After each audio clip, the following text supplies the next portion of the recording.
এটা ছিল সারপ্রাইজ গিফটের একটা কেক, 1 পাউন্ডের চকলেট কেক ছিল। অ্যান্ড আমি প্রাউডলি বলতে পারি এই রেসিপিটা আমার মেক করা। আলহামদুলিল্লাহ। আসসালামু আলাইকুম, আমি Nusu Sharmin Dipa, owner of RR pastry. এটা ছিল আমার 1 পাউন্ড কেকের অর্ডার। আমি কেকের বেস ফার্স্টে দেওয়ার পর আমি চকলেট গানাশ দিয়েছিলাম এবং তারপর আমি আমার স্পেশাল চকলেট ক্রিমটা দিয়েছি। আমার চকলেট ক্রিমে জাস্ট কোকো পাউডার না, চকলেট গানাশও ভরপুর থাকে আলহামদুলিল্লাহ। তো দেন আমি এটাকে ভালোভাবে কোট করে চারিদিকে কিছু চকো চিপস দিয়ে দিচ্ছি।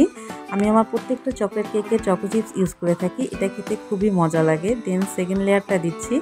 আর আমি কেকের উপরে যে সিরাপটা দিয়ে থাকি সেটা হলো কফি সিরাপ।